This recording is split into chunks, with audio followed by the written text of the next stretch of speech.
Might have to use one or something.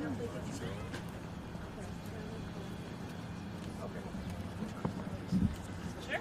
All good. Oh, yeah. I'll go with there. So poll's ready now, huh? Yeah.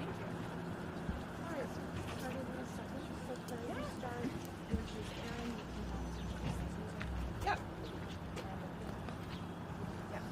That's perfect. Okay. All right, everyone, we're gonna go. Just let me know when you're all ready.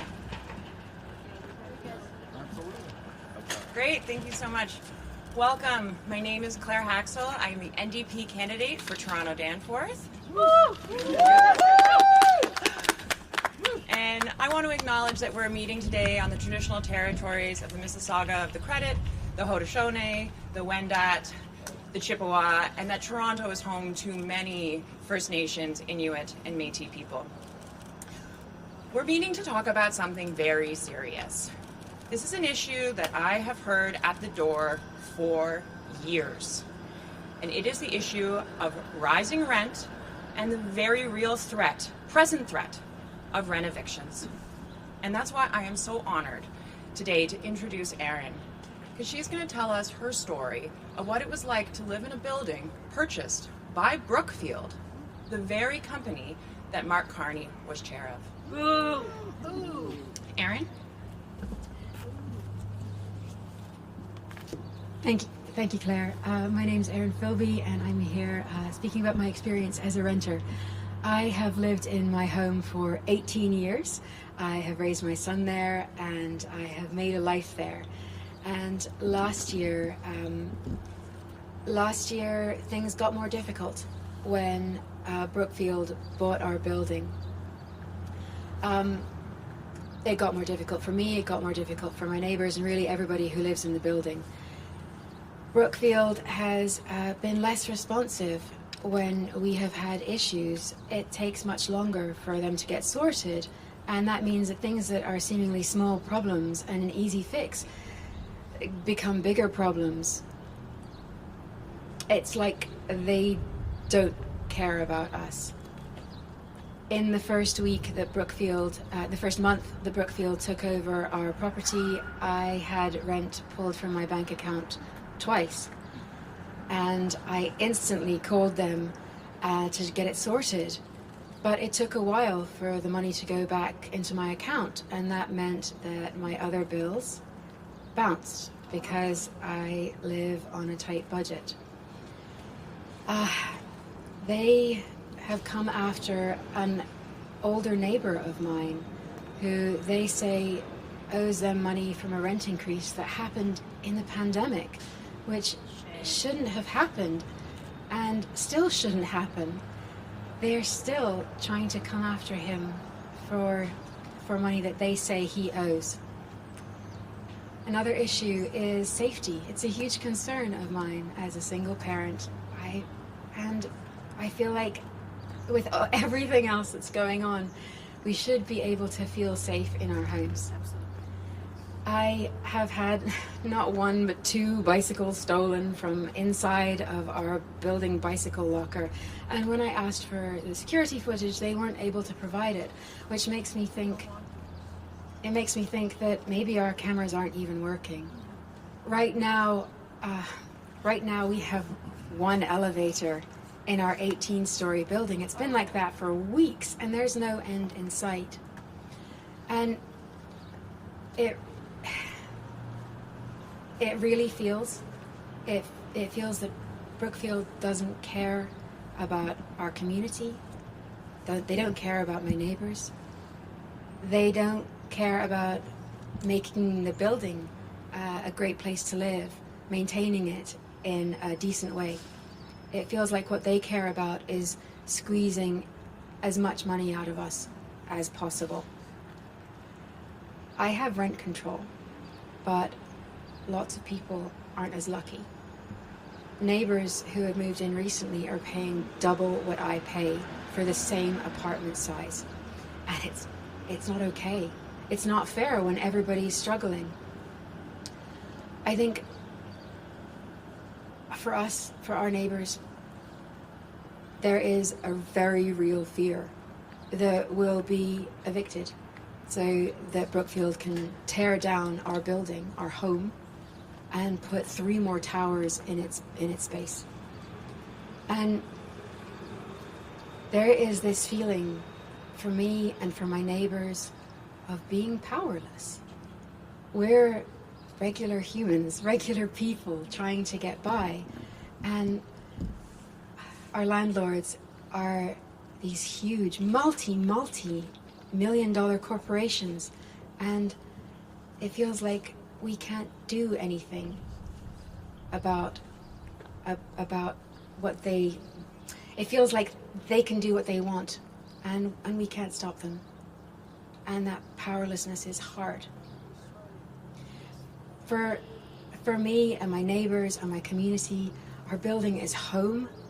It is where we've raised our kids. It's where we have memories. It's where our lives are. And for Brookfield, they see our buildings as a line on a spreadsheet. Thank you.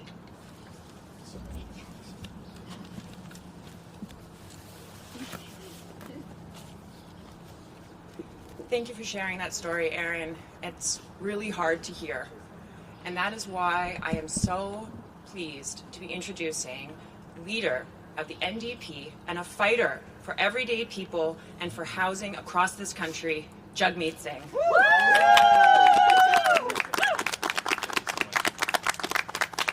Thank you, and we are so lucky to have someone like Claire running in this riding. If you want someone that's going to fight for you, you got to vote for Claire in Danforth. And thank you so much, Erin, for sharing your story. It is really a powerful story, and it is a story of so many Torontonians. Right now in this city, there are so many people living in the constant fear that they're going to get rent evicted, and the constant fear that they're living in an affordable apartment and it's going to get bought up by a large corporate landlord engaged in predatory practices that's going to buy up that affordable home and somehow find a way to kick them out and then jack up the rents.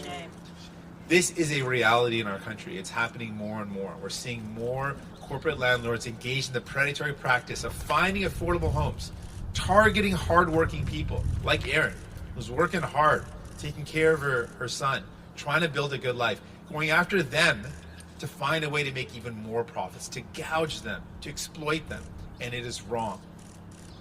And then we have Mark Carney, who is the chair of Brookfield Investments. He was a chair of of Brookfield Investments that made a strategic decision, and it was publicly released in their report. They said that there's no better opportunity since the 2009 financial crisis than this housing crisis to make money off of hardworking people. It is a predatory practice to go after affordable homes. They call them depressed assets because they're places that people are paying affordable rents. And they look at that and say, you know what, we're going to go after those affordable rents because we can actually be charging a lot more. That is predatory.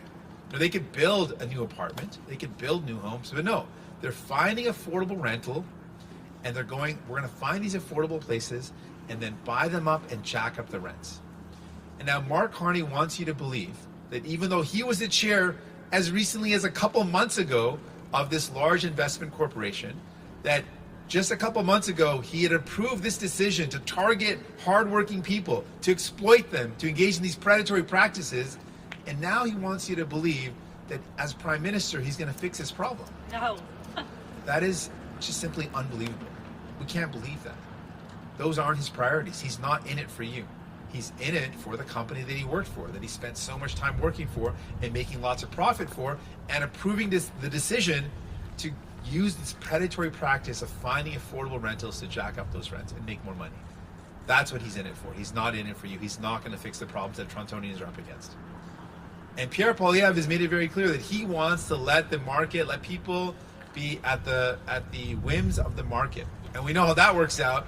That does not work out for everyday families. That does not work out for working people. It doesn't work out for you. So this is our announcement today. We're going to take this problem head on. And we are going to ban large corporate landlords from engaging in the predatory practice of buying up affordable homes. We are going to ban that. We are going to ban that practice once and for all. And on top of that, we are going to end the handouts. The federal government gives money and low interest loans to large corporate landlords that are actually exploiting their tenants. So we are going to end those handouts. If you're gouging your tenants, you're not getting any money from the federal government. We're going to end that. And finally, what we're going to do is we're going to increase the Renters Protection Fund so that tenants in those buildings who want to convert it into a cooperative will get supports to convert it into a cooperative. We're going to support community organizations to buy those buildings to keep them affordable. Not-for-profit organizations whose goal is to keep the rent affordable, not to squeeze every last cent out of the tenants. We want to build a Toronto where everyday working families can afford to live here, can afford to build a life here. Their kids can also live here.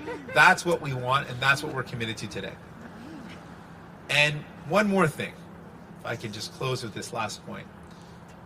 Mark Carney has said that he has put his funds in a blind trust. But then on the flip side, he said, I have no assets to disclose.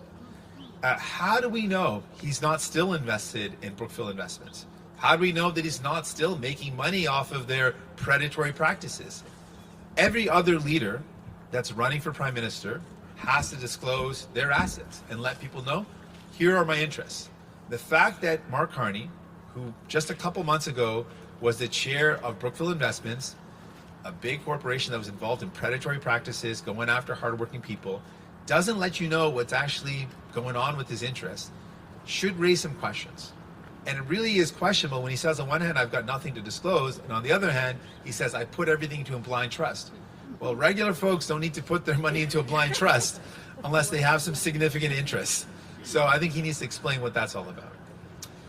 Donc, je veux commencer en remercier Claire.